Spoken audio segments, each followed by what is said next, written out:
I say, let me tell you something. Once you increase your sense of worthiness, you won't even be able to open your mouth saying that somebody is taking care of you. You want to take care of yourself. But see, because he doesn't feel worthy, he's intelligent. 17 years from a major corporation. They've spent thousands of dollars training him. He knows he has the book knowledge. But his attitude is, his vision of himself, his sense of deservingness says, you can't have that. So he will fabricate all kinds of excuses on why he can't have it. Robert Anthony said something. Robert Anthony said that you can only have two things in life: reasons or results. Notice, reasons don't count. I like that. Folks will always point out reasons on why they're not living their dream, on why they're not manifesting their greatness. They will always be able to point those things out, but none of those things count. The only thing that counts are results. And results don't lie, ladies and gentlemen. They tell it all. Judge a tree by the fruit that it bears, not the ones that it might talk about, not the ones that it might wish for or think about or affirm about, but the fruit that it actually bears. So let us look. I think that all of us are committed. But I think that some of us are producing results in our lives that level of commitment brings that we particularly don't like or find distasteful. I don't think that as a participant in life, you cannot be committed. You're either committed to mediocrity or you're committed to greatness. You're either committed to being productive or you're committed to being non-productive. You're committed to being happy or you're committed to being unhappy. See, whatever you're doing, however you spend your time, that tells you who you are. So think about what it is you like to create in your life experience. Once I look at how you commit your time, once I do an evaluation on how you spend your time, I can tell you exactly what you're committed to. People that say they have dreams or want to open a business or want to do something differently than what they're now doing, they don't like their jobs, they're unhappy, they're unfulfilled. People who say they want to improve their income level, look at how they spend their time. How they spend their time, the commitment of their time, how they use that will really tell the truth. People who said, I'd like to do better, but you don't find them in vocational or technical schools upgrading their skills and their knowledge, how they spend their time, that will tell you what's going on. People who say they want to normalize their weight, they want to be healthy, but every time you see them, they're eating, that will tell you that they're committed to being obese for the rest of their lives. People tell you they want to stop smoking and they're lighting up at that time. Folk that say, I want to stop drinking, and every time you're in their face, they're reeking with alcohol, that will tell you what's going on. Don't have to listen to what they say, just watch what they do. Commitment shows up in your life in what you do. On the other hand, you can make the commitment to your life that you don't like the results that you have and that you're going to do something about it. See, that power is available to all of us. People who look at life and decide, I want something different for myself. Carol Hatfield. Carol lives in Detroit, single mother, decided that she wanted to go into her own business, did not have enough money to do it. She wanted to have a health food store. She sold her car and used the money to start in a little storefront, a little hole in the wall. She rode to work on a bicycle. And then when she got enough money, she bought a motor scooter and did that for a long time. She's now a very successful person. She now has 3 health food stores. She said it was hard, it's a struggle, Les. She said, but I did it. She said, I made the commitment to do it, and I did it. Why is it that people are frightened by commitment? Because when you say the word commitment, that intimidates a lot of people. Why? Because it means you have to deliver. See, most people, you ask them, hey, look here, I'd like for you to do this. They'll say, I'll try. I'll try means that is my escape clause. When I don't come through, it's really a polite no.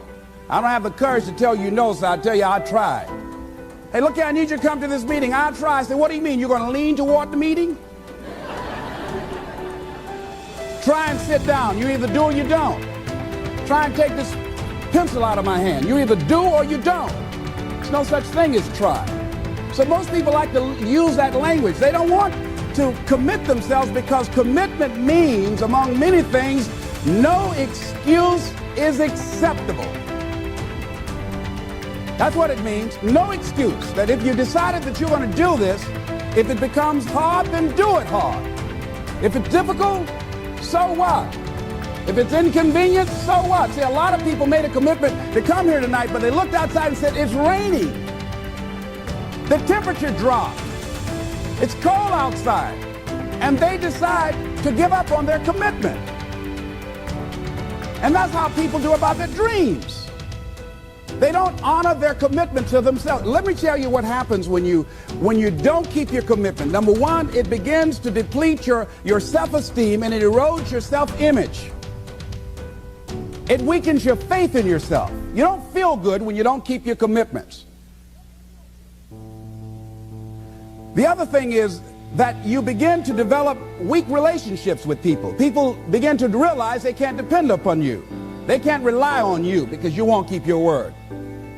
You've established that kind of reputation. Just think, what would your life be like if you decided to keep your commitments?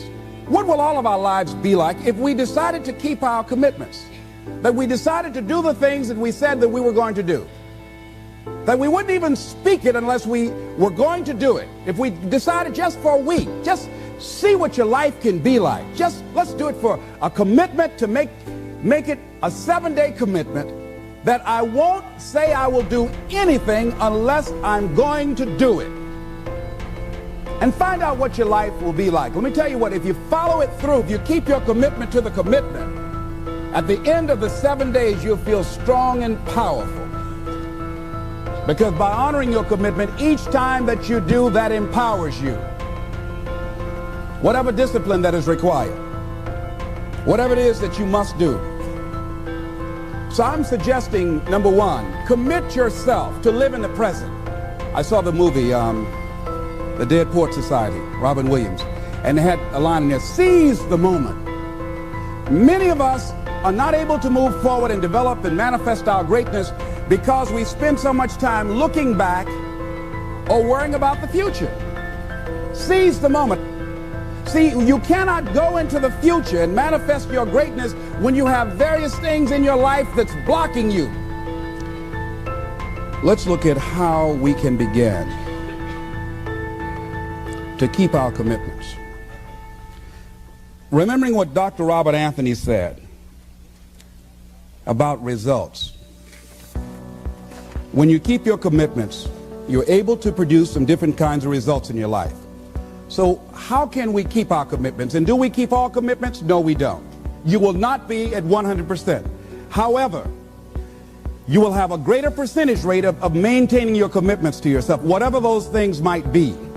If it's going into business, if it's changing a habit that you know that works against you, if it's overcoming self-destructive behavior, if it's retraining your thinking, if it's reinventing yourself, if it's trying to begin to design your relationship differently, all of us have the possibility, by focusing and really harnessing our attention and concentrating on it, we really have available to us the power to honor our commitments in those particular areas. So number one, make it priority.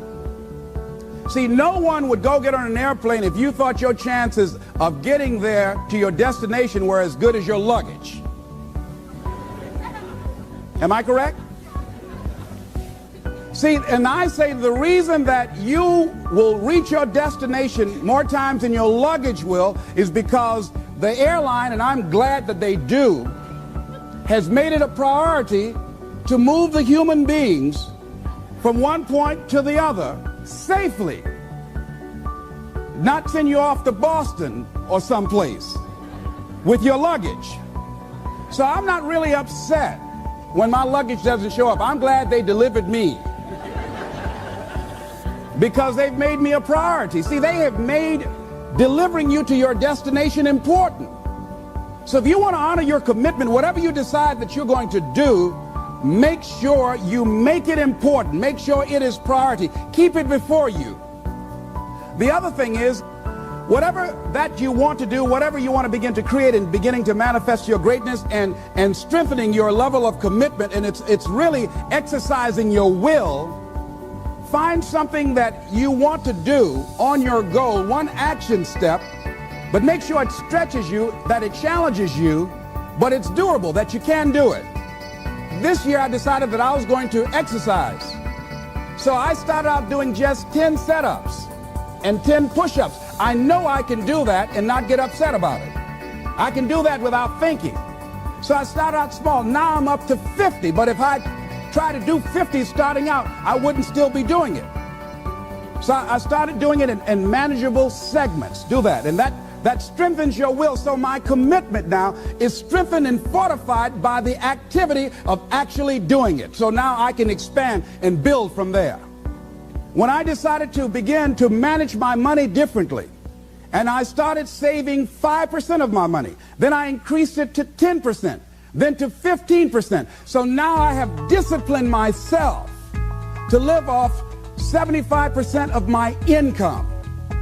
I took discipline to do that, but I started watching how I was spending my money. I started keeping a log and following myself. So you want to begin to find something that is manageable, that you know that you can do. The next thing, in beginning to keep your commitments to yourself, have some friends that will hold you accountable, that won't let you off the hook, that won't tolerate anything less than the best from you. People that will support you in this new way of being, in this new state of consciousness. The other thing is that important is have a contingency plan. See, many times when you make a commitment to do something, there are some other variables that will happen that you can't control or you perhaps did not think about. So you want to have some other plans going on. You want to become creative. See, most people don't keep their commitments because when something goes wrong, they just stop. They don't have a contingency plan. So they don't know what to do next. Start being creative. If you challenge yourself, many times you say, I don't know what to do. And I always ask myself, but if you did know what to do, Les, what will it be? That activates another part of my mind. I start thinking about the possibilities and just experimenting. But many of us just stop dead in our tracks. I don't know what to do. You do know what to do. You've got genius in you. Challenge yourself, push yourself, make yourself come up with something. Use your imagination. And what you will find is that you know more than you realize that you know. That you're more creative and more resourceful than you realize that you are. And as you do that, the more you do it, the easier it will become. At first, it's going to be a struggle. And after you get into a certain level of consciousness, you will ask yourself, how is it that I didn't see this before? At the level that I'm managing my business now, they say consciousness is what we are. I literally look at myself and say, how is it that I didn't do this before? Why is it that I couldn't see this before? And the reason that I didn't see it before, because I didn't challenge myself. I didn't put myself out here. See, the reason that most of us go through life never discovering our true greatness, literally walking, breathing corpses, the uncommitted life isn't worth living. Why? Because it doesn't produce anything. See, you only make things happen. Your life only counts. You only make a difference when you are committed. When you make a commitment with your life. That's the people that make a commitment with their lives. The people that make a commitment to their customers. The people that make a commitment to their families, to their relationships, are the people that make the greatest impact in life. What is commitment? Commitment is the salesman who says, look here, I'm going to make $1,000 today and I'm not going home. You can turn the lights out. The janitors could be here running the vacuum cleaner. I'm not leaving here till I do it. I used to be a door-to-door salesman. I had X number of TVs. I had a minimum amount that I knew I had to sell every day in order to provide for my mother, who was ill at the time, who had lost her job at the M&M cafeteria because of arthritis. And I said, I'm going to go door to door, and sometimes I would not come home until 1 o'clock at night.